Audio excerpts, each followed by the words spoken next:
from there, human design, really like caught fire, because that's one thing that humans really want, is they want to know, like, what was my original design? What's my nature? How am I supposed to be? And there's this constant that, how am I supposed to be? Tell me about myself. There's this externalizing of what's called authority, which is, again, like, you know better than me, doctor, lawyer, mom, dad. And the whole journey of maturity is to realize, like, oh, actually, I know better than anyone else. The ultimate meathead hippie. Welcome to the show. Reiki Marco, what a gift to have you on the Meathead Hippie podcast. This is long overdue. Thank you for being here all the way from Maui, beautiful Hawaii. This is so great because you're one of the first teachers of mine in the world of human design and gene keys. And still to this day, I don't have a comprehensive way to explain how much human design has changed my life. And that has to change. So you are here to teach us and share the importance of human design, not just in your own life and how it's affected my own life as well, but how someone can see their chart and not get completely overwhelmed by it, and what pieces are really important for them, and all the things that I think are really necessary for someone's self-awareness journey is this piece that's really opened up so much for me. So welcome, thank you. So happy to see you and for you to be here.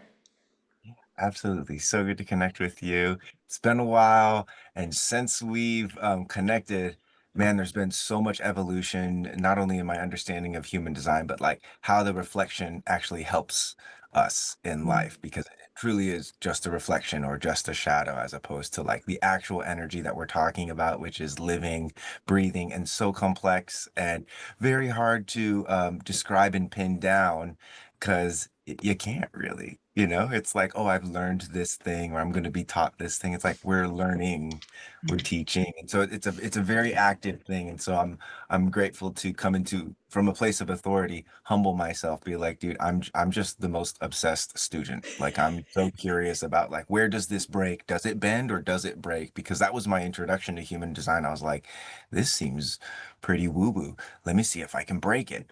And oh, it doesn't break. Oh, it worked there. Oh, it worked there. So it just kind of, like, Ra says it a lot. It's a system that it's empirical. It proves itself.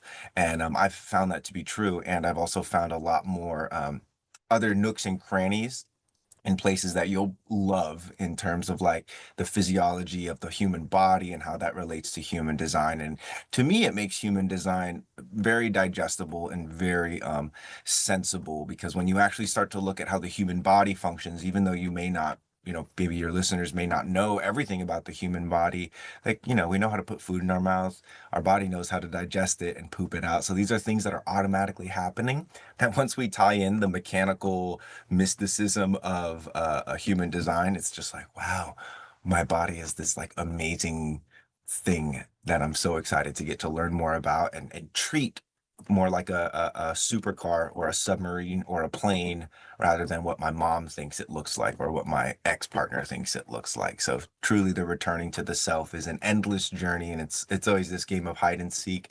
But you can have fun with it. So we're gonna have fun with it today. Yes. Thanks for having me on. It's so true. To have fun with it is non-negotiable because that's the whole point. We take it too seriously as a Capricorn.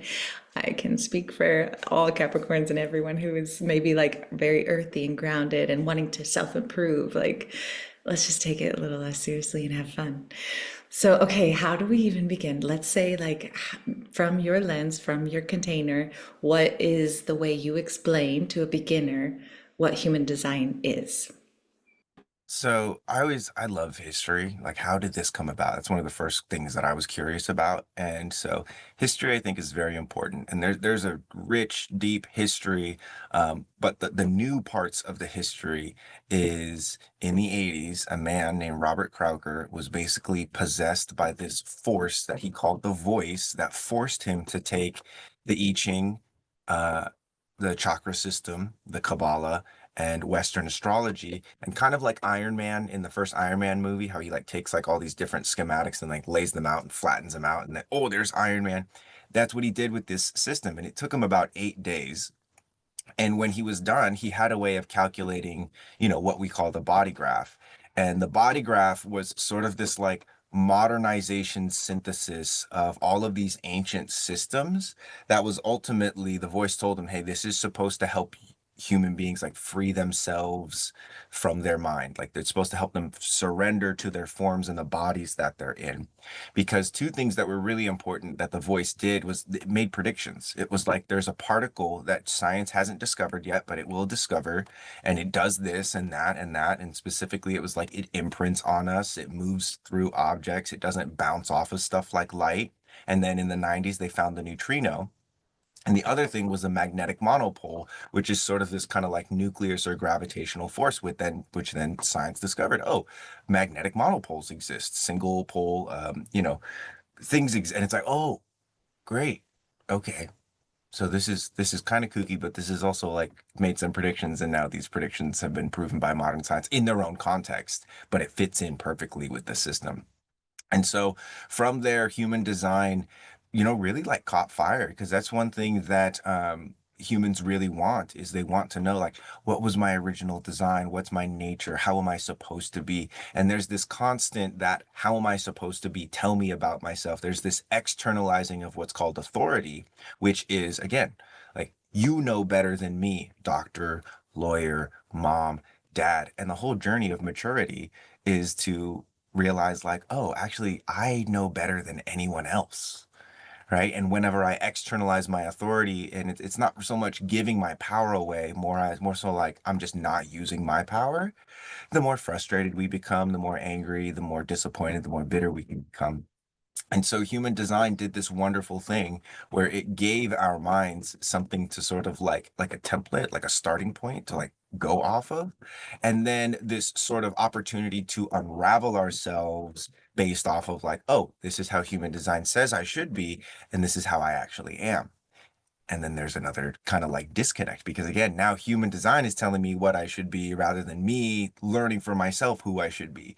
So in my mind, human design is one of these systems that it's like it could be the last spiritual transformation system that you use if you use it properly.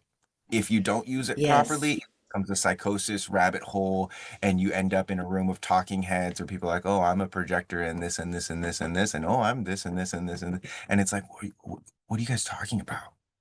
And so I totally get the skepticism that people have from the outside because when you're in, it's like, cookies and ice cream and rainbows and it's all dope. And it's like, oh, I finally feel seen. But life is not about feeling safe, feeling seen, right? It's about being able to see yourself when you don't feel safe. It's about being able to see yourself when other people don't see you.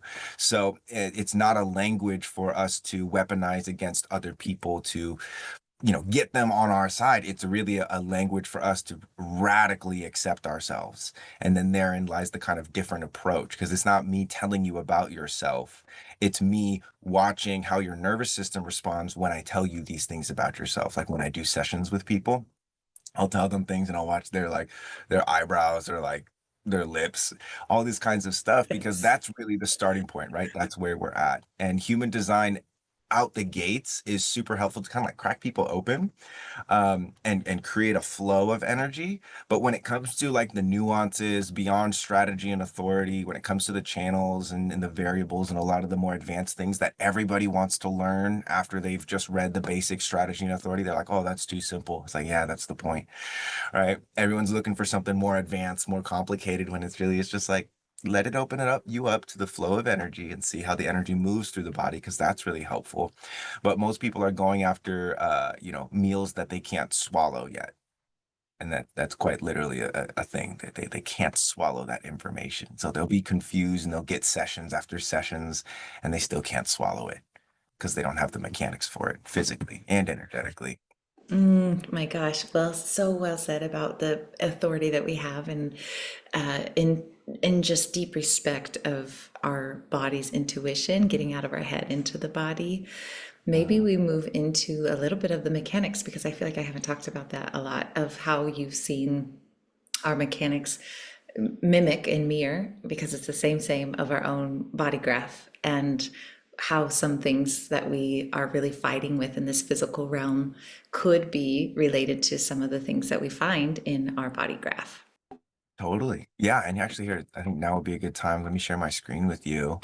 And this is a diagram that I kind of created to help us visualize, so in a more simple context, what we have underneath these circles is the body graph, for those of you that are familiar with it. We have this rave mandala, which is essentially the calendar. It's similar to a natal chart. You can actually see the astrological figures here. But the reason why I created this was because, again, when I started learning human design, it was like learn about this center, learn about that center, learn about this center, and it's learn about these gates and stuff like that. And again, super overwhelming. I'm like, what's the big picture overview? And so when you said there, like, what are some relatable mechanics? The way this works, right, is there's pressure from this center up here and pressure from this center down here. This is stress, right? Cortisol, I gotta do stuff. This is inspiration. This is, oh, I have to think about this or I have to solve this problem. And so we're constantly under the stress or under the pressure of stress and inspiration. And these are two forces that literally make or break us. You have people that are obsessed with inspiration. They're constantly seeking inspiration. They're constantly trying to solve other people's problems, and they're a wreck, right? Then you have people that are constantly, stressed out. They're also a wreck. Then you also people that have no inspiration at all. They're also a wreck. And the people that have no stress in their life, they're also a wreck. So again, it's learning not how to be fearless, but how to develop courage in the face of fear. Not how to be stressless, but how to channel the stress properly. Not how to be inspirationless, but knowing, which inspiration is relevant or not. And one of the things that made the most sense to me, and now we're starting to dip our toes into a system called sensory design that Asha and I have been working on together. And essentially, this is a way of somaticizing. I don't even know if that's a word. Somaticizing I like uh, it. design, right? So, like bridging it to make it grounded. And so, one of the ways that we're going to like actually somatically experience inspiration and stress is through positive and negative pressure. And so, positive pressure looks like this. Negative pressure looks like this. And for those of you that can't see, the positive pressure was me puffing my cheeks out like a chipmunk. The negative pressure is me sucking my cheeks in. This is positive and negative pressure. This is called Mueller and Valsalva drills or the concepts. And the best way to experience this is either to just directly like puff the cheeks out, fill them with air, smell through the nose because everything is sensory based. At the top of your smell, swallow without losing the pressure in your cheeks, and then dump the air out of your nose like very, very slowly. So just like little spilling. That felt really nice. This is quite literally the pressure. And then try it with the negative pressure now. Okay. So I suck my cheeks in. Hmm. Hmm. Smell, swallow, and then breathe out the nose. That's kind of challenging. This is the coolest part about it because if we're not able to first deal with the pressure from the outside world, which again is stress, inspiration, other people's problems, this is other people's thoughts. Again, this is people's like momentum. It's like if you're walking by somebody and they brush up against you and now you're feeling like you're rushing through things. We pick up stuff from these centers, whether they're defined or not. We're sensitive human beings.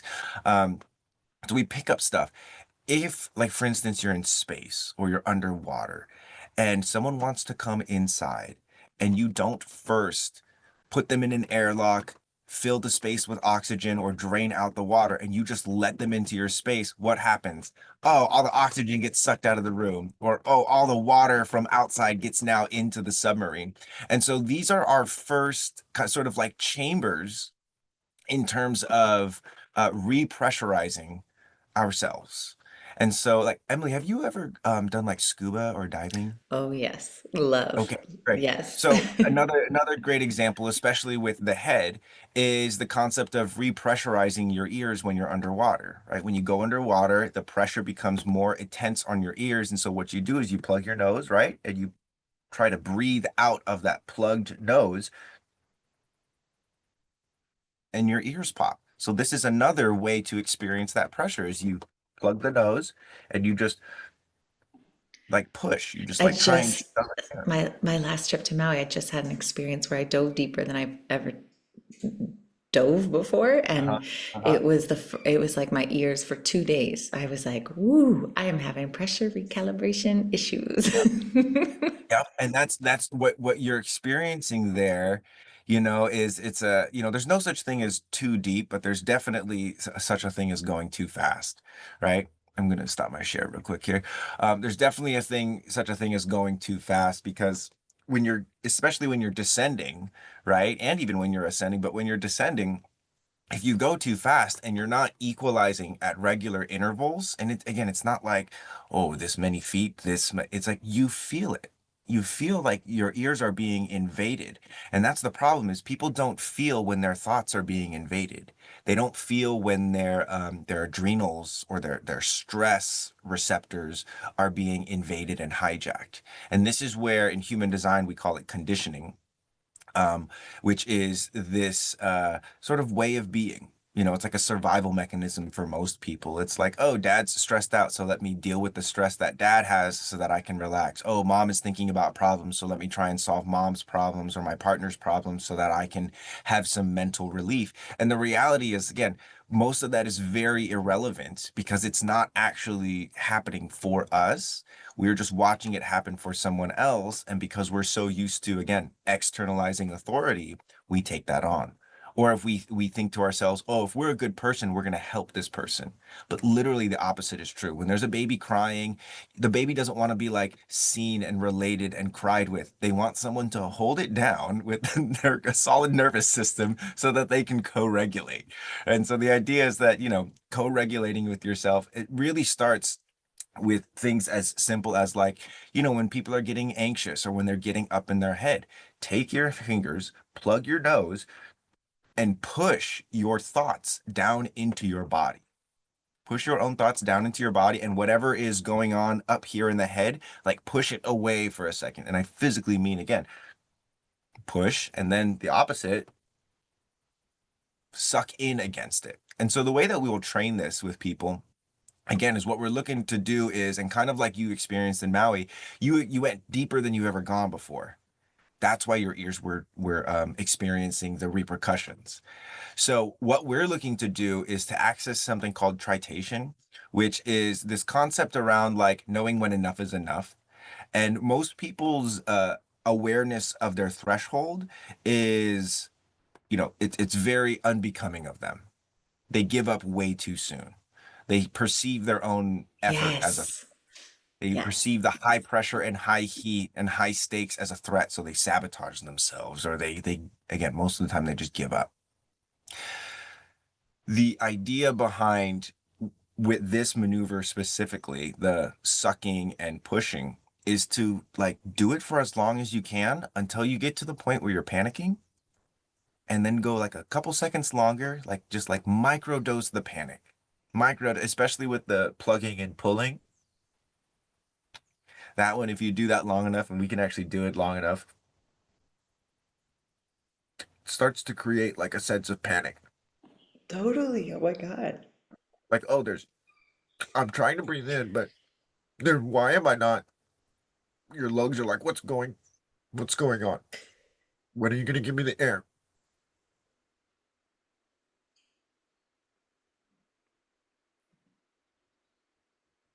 You got pretty good lung capacity. No, my panic's there.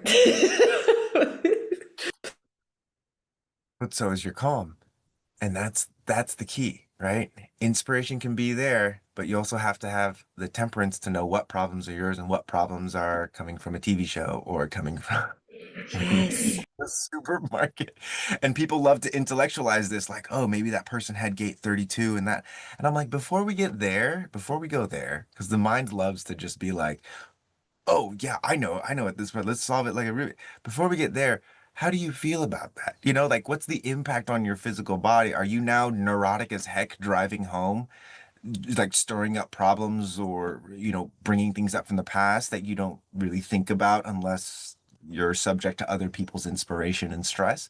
And so this is a great thing where, like I said, if you have anxiety, if you feel up in your head, plug the nose, puff the cheeks out, play around with pressure. And this is the thing where it's so important because people love to see me and Pasha as teachers, and it's like, no, we're just the longest practicing students of this. That's all. So we have breadcrumbs, but ultimately, like, true freedom is going to come from you taking this first concept, which is pressure in the face, and learning how to apply it to the hands, right? Learning how to apply it to the jaw and using all of our bodies to create traction, opposing forces, right? Like in biomechanics, contralateral reciprocators, right? Rotates this way, and then the left fires on the lower part of the body. So there's all these different ways that we can, again, traction the body and just use the body to make itself stronger.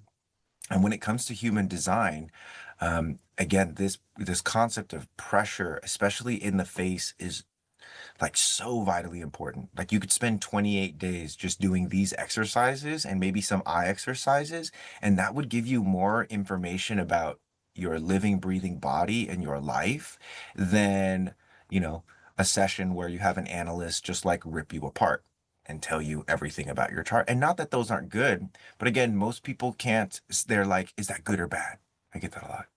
Is it good to be a manifesting generator with emotional authority? I'm like, as if you know how to, like, love your emotions and ride your emotional waves and listen to your sacred. Well, it's very bad if you don't. And so these are the skills, again, to me, that are very important when we're looking at human design. I won't even tell people advanced stuff about their mechanics until they can do these for like longer than a minute, generally speaking, without like shaking and panicking. And you also get to see like where your will is, which is another center in human design. It's like, where's your willpower? Develop that.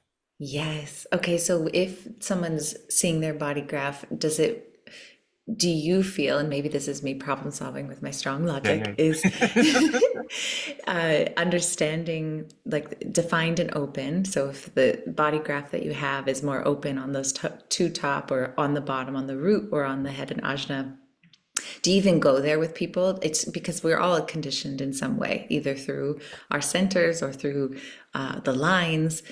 Does that even matter? Or do we just automatically assume that if we're listening to this, if we're human in this lifetime, we've been conditioned, and now the journey is to get as deconditioned as possible?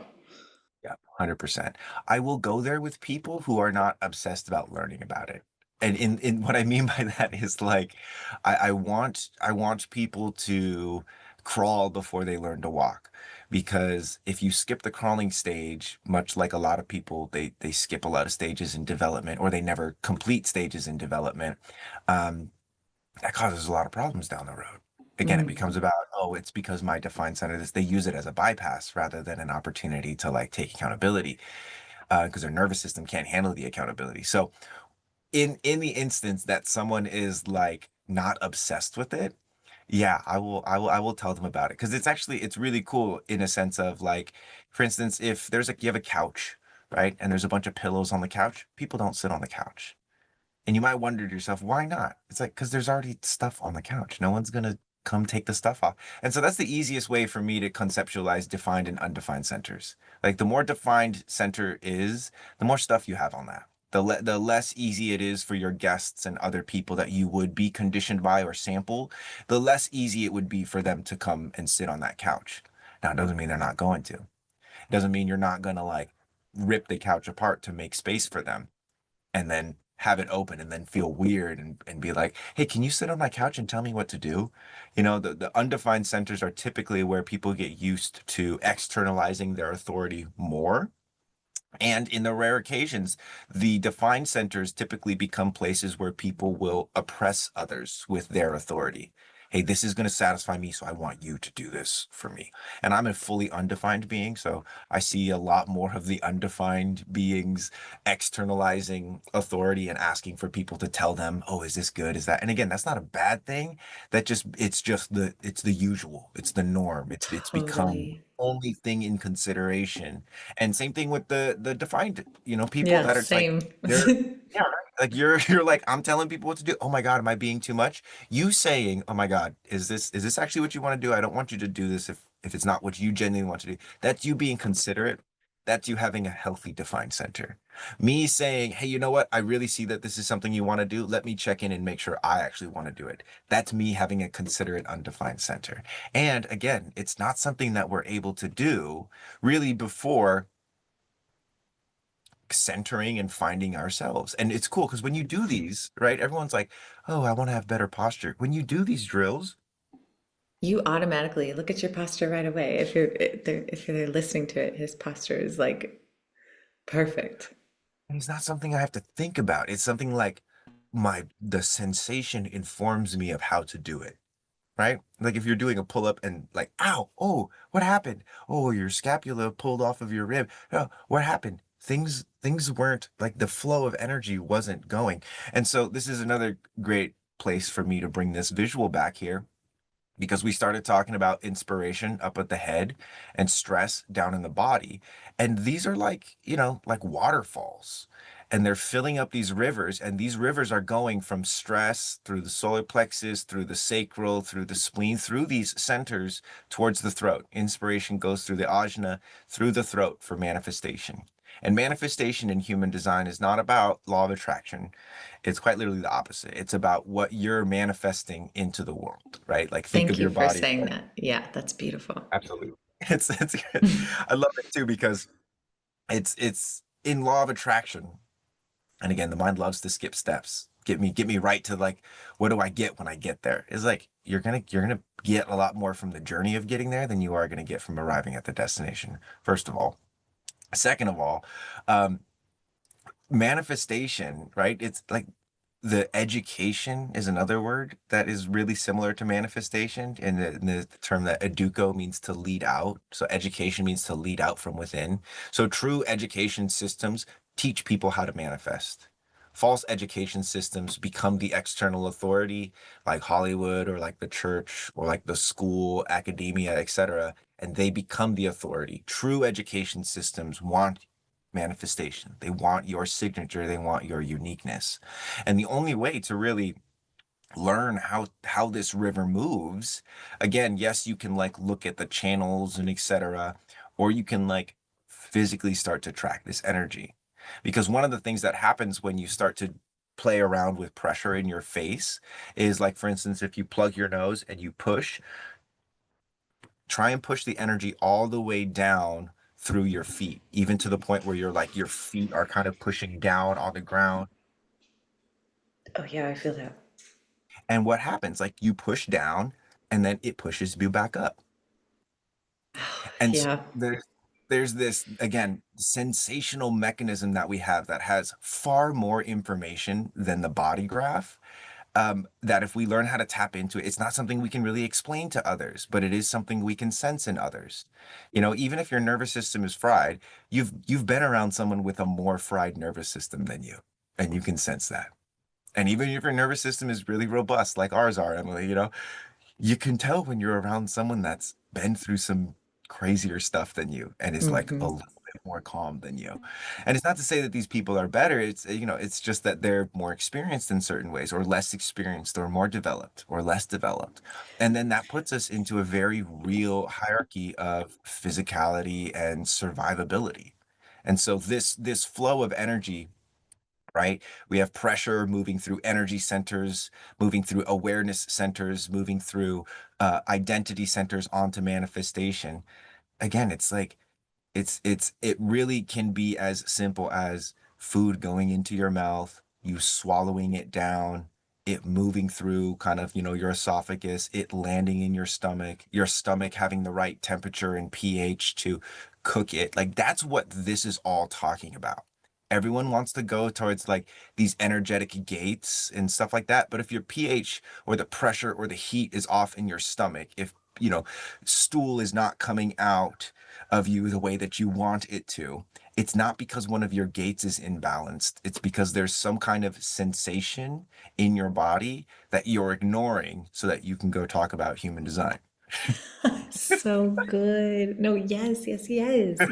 And what you really did, the whole experience, kind of our time together, what it challenged me in and also taught me the most was that we are all living with our head in ajna. So, as you know, just this, and many people already know this if they've heard you talk, but having this head in ajna running the show. So what you're doing is just practices to drop that energy away because there's no power here. There's no strength here. There's no purpose really, and maybe that's the next place to go is like so someone, what's the crawling steps, where would you say, like, you're new to human design, let me help you crawl, here's a few one two threes.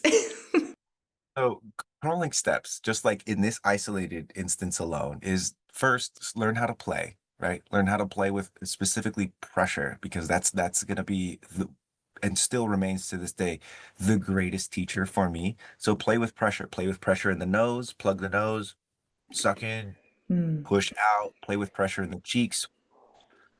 Would you say And breath holds are also pressure too? Like, would that be a form of pressure too? yeah, and it's not so much about the what we're looking to do, right, is like expand the capacity of the container.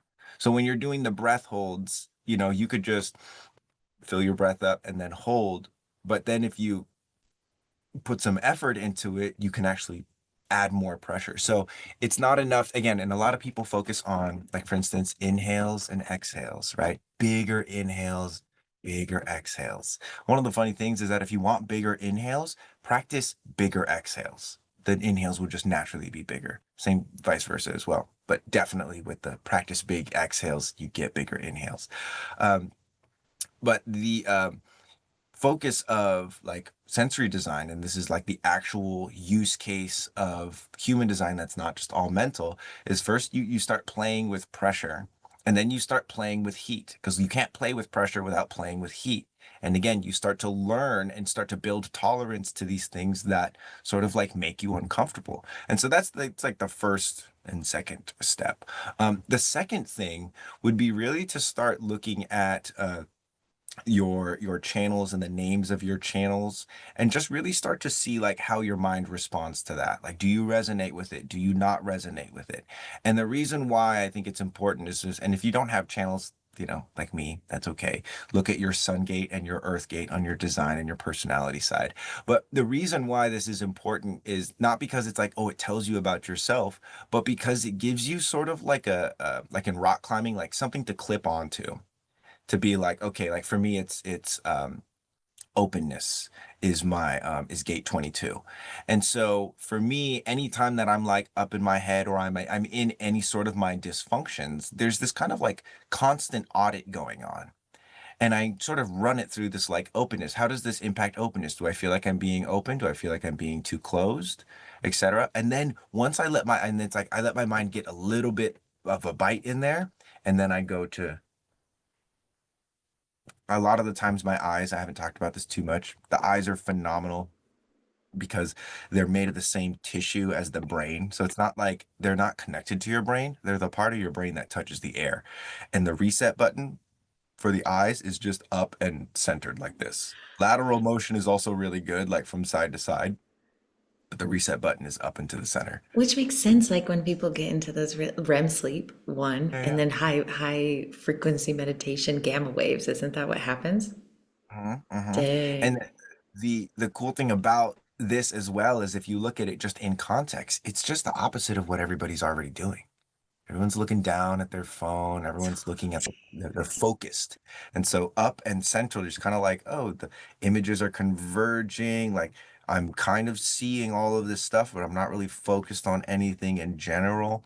Um, but yeah, pressure and heat, the eyes, and then again, either personality, sun, and earth gates, or whatever channels you have as a gateway. It's almost like bait. Like you're baiting. It's like your mind is like, oh, we're thinking about human design. And then as soon as you start to go into the like, what does this mean about me? Is this good? Is this bad? Guess what? Check in with your body, plug your nose, make some chipmunk cheeks. And so it's pressure, heat, eyes, and then swallowing, which we did a couple times. This is really one of the most important things as well is swallowing and going from like the mindless inhale and exhale, or even the conscious inhale and exhale, to the sensory based smell, swallow, and then this right here blowing a cool stream of air, like you're blowing out birthday candles or blowing a hot cup of soup, as a means of not like dumping the pressure versus the hot Ah, breath. It's the slow, cool breath. Because again, the idea is like we want to be able to bring stuff into our body and contain it without the container being busted. And so the only way to do that is to, number one, vet it. Does it smell right? Okay, then don't swallow, right? If it smells good, swallow it. And then if you swallowed it, that means there's something to hold on to in a good way, not in a bad way. Let go of whatever you don't need to hold on to. And that works in our digestion system as well, right? We extract nutrients, etc., and then we let go of the waste. So that it's just like, the magic of the holes from hole to hole. spoken like a true dad of two little babies. Oh my Some things. gosh, that's so good. Okay, so can you really quickly, because I've most of your videos, so Reiki Marco is your social platforms. I love following you. Everyone go follow. You do a lot of this. Can you just Mhm. expand upon this a little bit? Because I was watching your video the other day and I was like, I don't think I can get that in. Like it's a whole new awareness. So I would love to have you explain that to me and the importance of that. Yeah, so that's called, and when we look at individuality and in human design, there's a couple different or a few different circuitries that are at play, which again is stuff I don't share with people if they're obsessed, but no one's obsessed here. We're just highly interested. Um, the individualism that we all experience of like, I'm different than this person. I'm different than those people over there. A lot of that physically is manifested and anchored in what's called the midline, right? So like everything around the spine. Um, and so one of the things that this throat vacuum kind of demonstrates is the strength of a midline, right? And how many other what happens with your body? Do your shoulders go up? Your shoulders go down? Do they Oh move yeah. forward? Do they move back? And again, yeah, so it's like there's because when something tightens in your body, another part loosens, and then vice versa, right? It's this fascial web. And so what we're really looking to do with the throat vacuum is to make this fascia that's in the midline like super dense, super saturated. So when we practice this, there's a lot of other exercises that we'll use. We have the silent scream, we'll have head pushes in order to create a sensation of midnight. Because again, if I tell people like, oh, do the throat vacuum, there's this really like It's like superficial one I versus remember the, the deep one. And if you're not able to see, it reminds me of when you're little and you're trying to put like a penny in your throat. Do you remember playing that game? oh yeah, yeah, that was really fun. Yes, and it's again, we have a whole membership. It's called the Archive, where we teach sensory design and we support people in this. Come check it out. And no, you can just explore this on your own. Like that's the beauty of it, is it's like once you have the philosophy, which is like kind of like an anti-philosophy, right? If you really look at it, you can just play and explore this on your own. And then what's going to happen is you're going to quickly realize, like, oh my gosh, a lot of the people, and God bless their souls, that are talking about human design and that are authorities in human design, weak throat vacuums, which means weak pelvic floor, which means shallow sacral response, which means low capacity for emotions. And I'm just saying this out of experience with authorities in these worlds. And it's not just the human design world, it's the spiritual world, it's the fitness influencer world, it's any of the industries that they reward and glorify, metrics that are not actually connected to the quality of human life, which is usually money. Making money and sexual appeal are the metrics that mostly get rewarded. But that's not what brings peace. That's not what brings satisfaction. It's not what brings surprise or success or any of that stuff that we're actually wanting. And so the reason this is really challenging is because it's like, how do we make enough money that we can feed ourselves, but then also like show people that they don't need to spend money at the same time? It's like I want people to get to the point where they don't need to pay for the membership because they have all the like they have it in their body, but they have enough money that they want to just contribute to the mission. So we're banking on the goodness of humanity to invite people and share them what we're doing, because the reality is, we could charge a lot of money to do this and share this information with people, and it just doesn't feel right. Like when we Yeah. smell it, that doesn't smell good. What smells better? Make it super affordable, make it fun, invite people to do it, give it away for free online. If people want to be like in the community and in the heart of it, because that's really what it is it's all out there. Again, you can play around, you can experiment, but if you want to be with like the dudes that are really like, in the basement cooking it up like all crazy, like the real refined stuff, it's not that expensive to get in here. But then you do have to like participate. You can't really just be a spectator. I mean, you technically you can, but it's just like, come on, Well, guys, that's get out. that's perfect because once you really understand your human design, you can't even be a spectator because you're so in love with who you are that you're like, I'm like, my experience, my engagement, my direct feedback in my everyday is it. So I'm saying yes more. I'm saying, well, sometimes saying no more as well, but just having this like bounce back, the reflection that's just like, this is what it's all about. It's just this wild cosmic experience.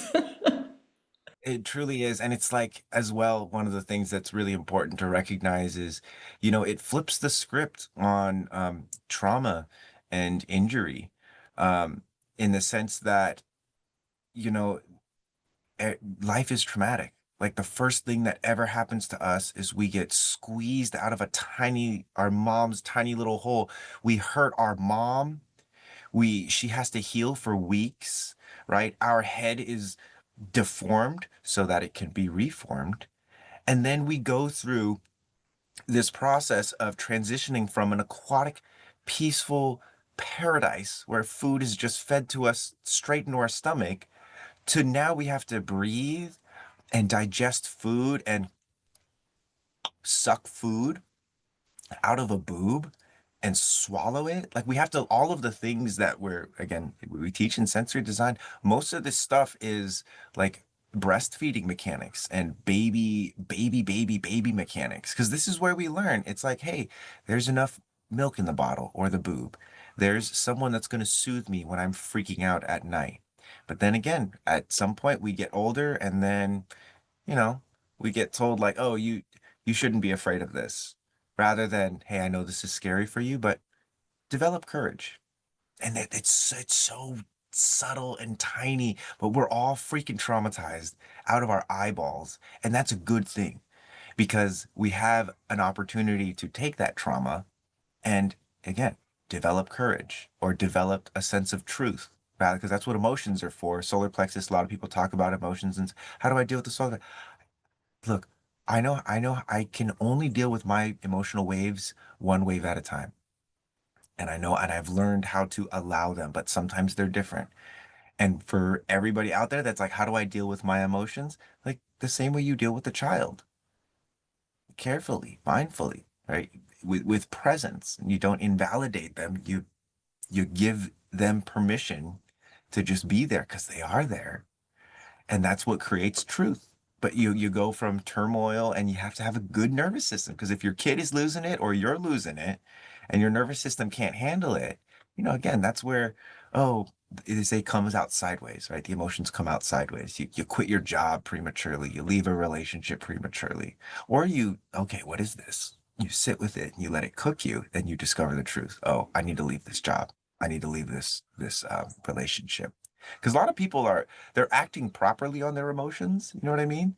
Like it's not that they're coming out sideways. They just don't understand like the power of it.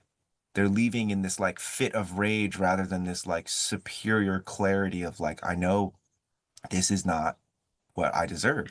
They're Yes, leaving destroyed yes. blah, blah, blah. So it's just, it's learning to steal all that, like I have steal it. such, that's so beautifully you said that because this recently happened because the whiplash, that energy is going to go somewhere else, right? So like if you have that big energetic, like this is what's right, and I'm doing what's right, even in a reaction state, it's gonna pendulum to the other side.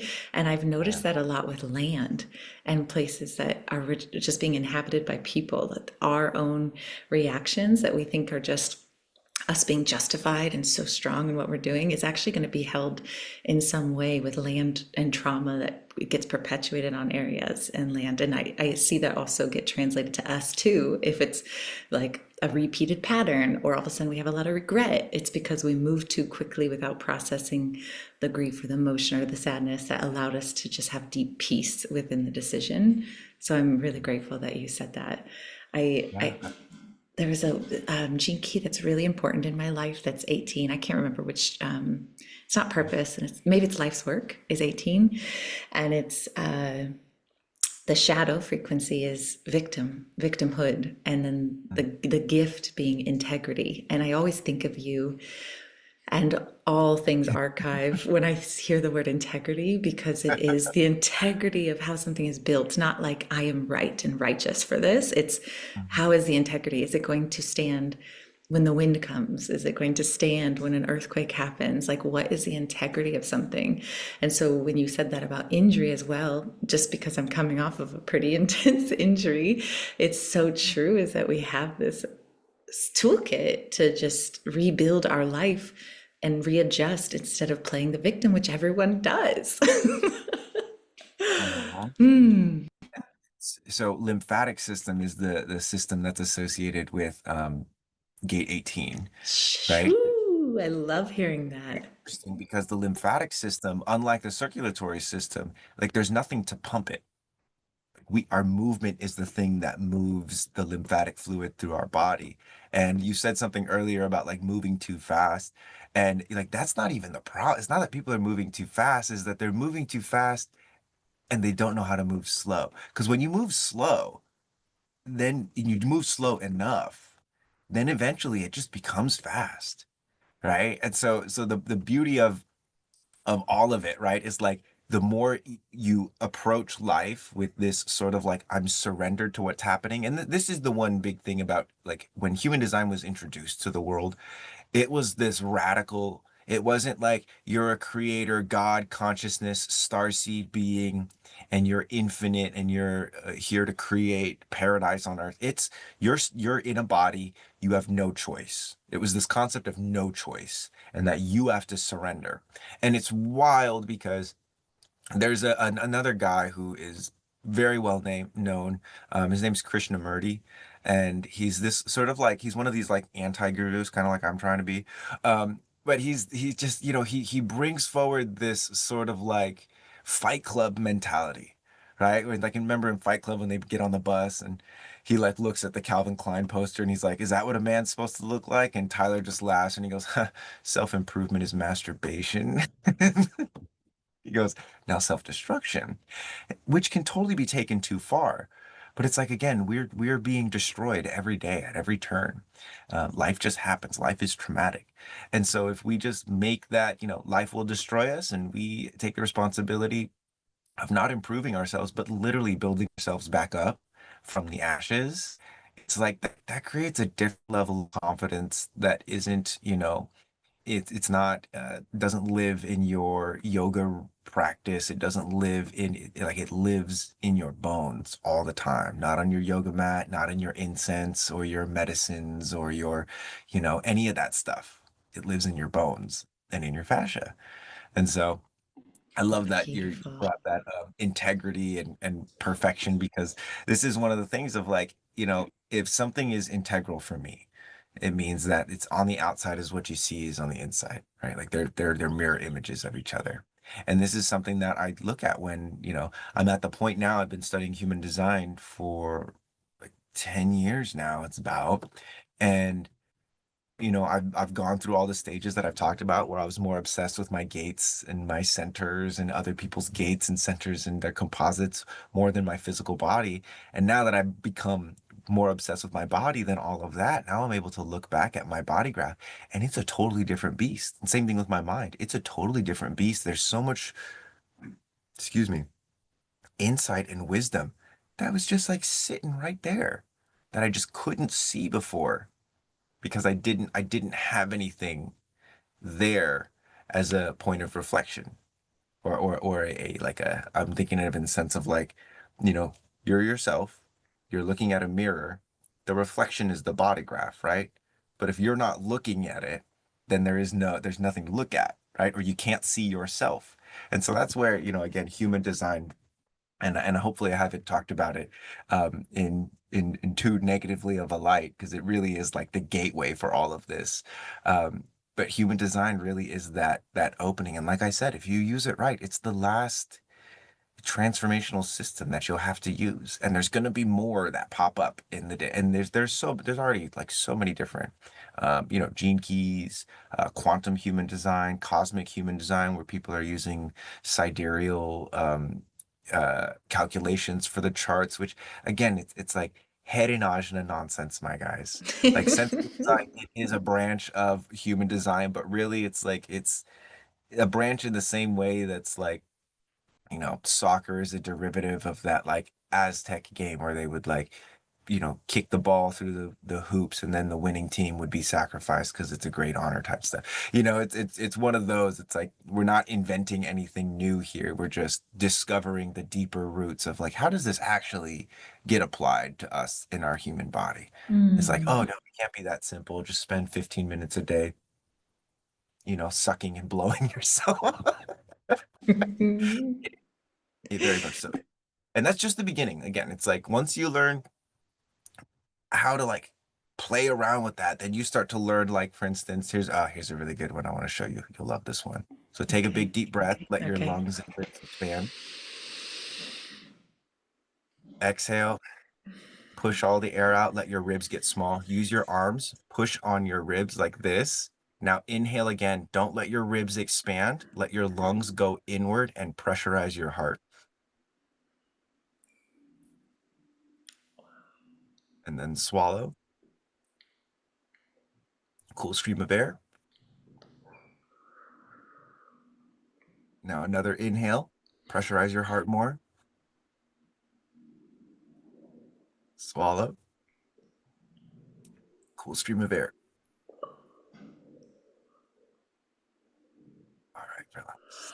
Whoa, I felt that so many places. Dang. This is so good too, because I haven't even told you my injury was my Oh, yeah. T-spine. My T-spine.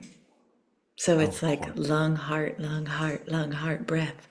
It's like I get to rebuild it. And I'm really grateful because the work we did years ago with functional patterns and biomechanics gave me tools to understand how to rebuild. So I'm pretty fresh on my journey, but it's feeling good. Oh, I like Well, that. That was good.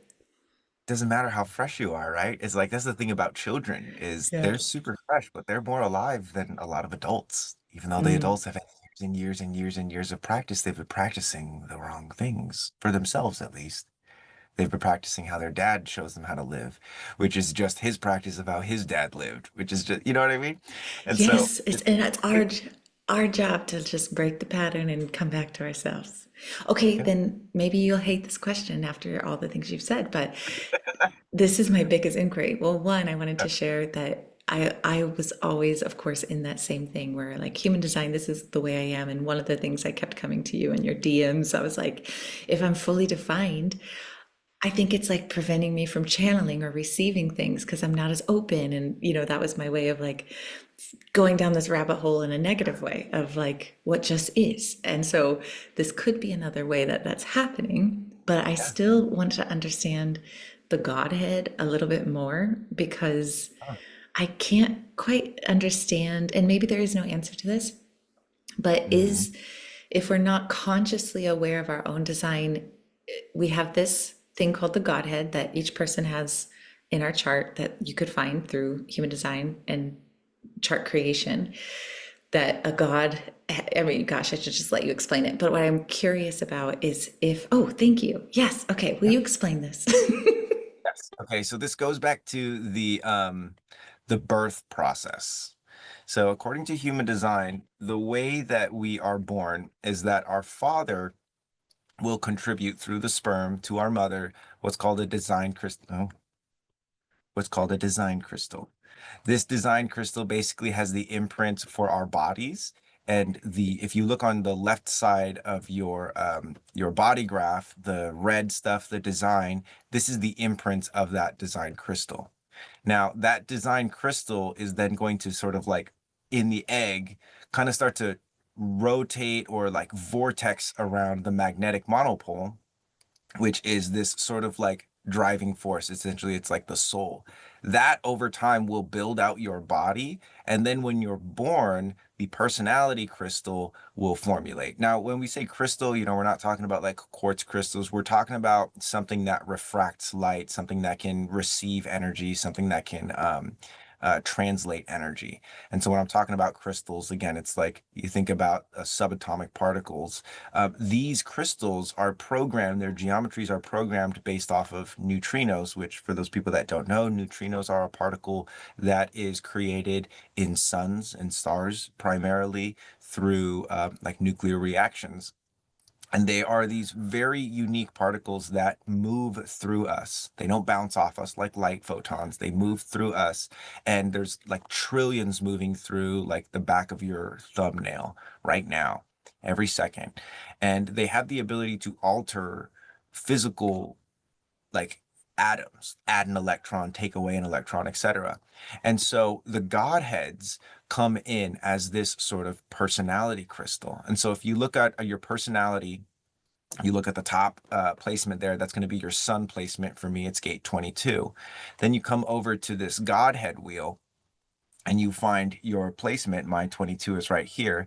Mine is going to be Mithra. Now, the idea behind the Godheads is that these I Ching, right? That's what these numbers are come from. This is Chinese stuff. The I Ching are representative of these sort of like archetypal forces in this pattern in nature. And the idea that with the Godheads, what we have is these are also archetypal forces that humanity has identified as figures: Christ, Hades, Prometheus, Vishnu. They're all from different realms of cultures and civilization. But essentially, what you have is you have an archetypal energy that's trying to live out a destiny, a energy in a human body. So what you have effectively is a possession. You have the Godhead of Mithra, right? For me, attempting to possess the body of Marco and live out the grand epoch of Mithra. What is Mithra? Who is Mithra? I don't know anything about Mithra. Mithra's like the Persian Apollo, is how I Oh, understand. okay, okay. So a So yeah, warrior, like a warrior spirit, a yeah, like teacher. mystery, yeah, mystery music, that whole bit. And again, it's like for instance, my partner Emerald and Pasha are both Hades. And there's these little allegories that like Hades, for instance, he's one of the richest of the gods. He has a cart that he carries around, and he's always well resourced, but he also is always having to drag the cart around, right? And so I look at my partner and Pasha, and I'm like, well, where's the cart in their lives? And for me, how this is helpful again is it's not so much how can I be more like myself, so much more is like how can I accept, and because I'm a reflector, how can I accept the cart that my friend and my partner have to pull, right?